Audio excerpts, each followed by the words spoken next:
Welcome back, fellow mobile gamers. My name is NimbleThor, and today, as we always do on these Saturdays, we will be going through the 4 most interesting games I played last week. And of course, we'll spend only a minute on each game to give you a quick overview of each of them. Now, if you want to learn more about each game, you can find the download links and the links to my full videos on each of these games in the description box down below, so definitely be sure to go check those out. In this episode, we will be going through an absolutely amazing hack-and-slash action platforming RPG, an isometric bullet hell shoot-'em-up, a pixel art-style helicopter rescue game that really threw me back to my Flash browser gaming days, and lastly, a team-based RPG with some really polished art and a very interesting combat system. So let's not waste any more time and instead jump into the first game. ELCHRONICLE is a team-based RPG with some of the most polished art I've ever seen in a game with this toony art style. Gameplay-wise, the combat is MOBA-like, with abilities that we aim at enemies before releasing them, which makes the combat more interesting than your average team-based RPG game on mobile. With a team of 3 heroes, where we control one at a time and the others are bot-controlled, we run around a semi-open world to find missions that we can enter using both auto-combat and auto-movement. We unlock new heroes by delivering enough resources at the inn before the hero leaves the inn again, with gear rewarded through a gacha-like system. And this gacha system, together with the very expensive in-app purchases and the energy system, makes this game highly paid to progress faster, although it does seem that mostly everything can be grinded through gameplay as well. Despite the less than optimal monetization though, the core gameplay and the combat is fun, and the game has a lot of content and different game modes to offer for those who are interested in the game, as long as you can live with the monetization, that is. The game requires online access. It takes up 2.93 GB of space, which makes it one of the larger mobile games out there. It's available on Android and on iOS, and my conclusion is that if you don't mind the monetization, you should at least consider giving ELCHRONICLE a go, as it's a pretty solid game overall,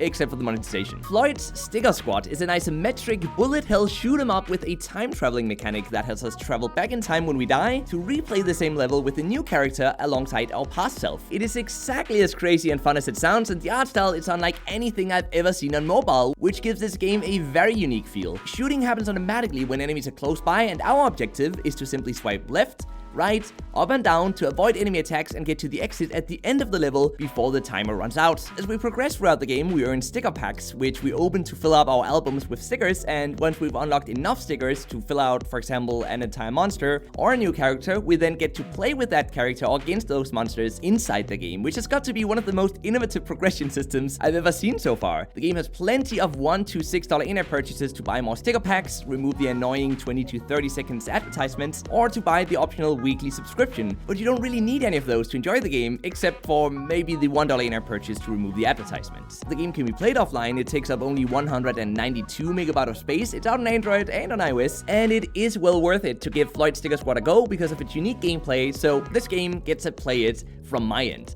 This week's next game is Choppa, which is a pixel art take on the helicopter rescue game genre, a genre that was very popular during the Flash browser gaming days. But Choppa takes it one step further by having us control our chopper through physics-based, procedurally generated levels while rocking it out to the sweet rock and roll 80s soundtracks and saving people, of course, that's the objective after all, by picking them up with our helicopter. The game is made surprisingly difficult because of the many obstacles like cranes, seagulls, and even oil pipes turned flamethrowers. Yes, seriously, and if we ever get bored with the normal game mode, there's a surprisingly difficult survival mode to dive into as well. The controls work well, but especially if you switch to the joystick setup in the settings, the game is offline playable, and with plenty of upgrades and new choppers to unlock using in-game gold or for in-app purchases, the game easily provides at the very least 10 hours of fun gameplay. Now, the game does show quite a few advertisements in between levels, and sadly, there's no in-app purchases to remove them for some reason, which is unfortunate as this is the game's biggest flaw. Otherwise, a really great overall game. The game is offline playable. It sets you back only 179 MB of space. It's out on both Android and on iOS, and if you're looking for a new casual game for those,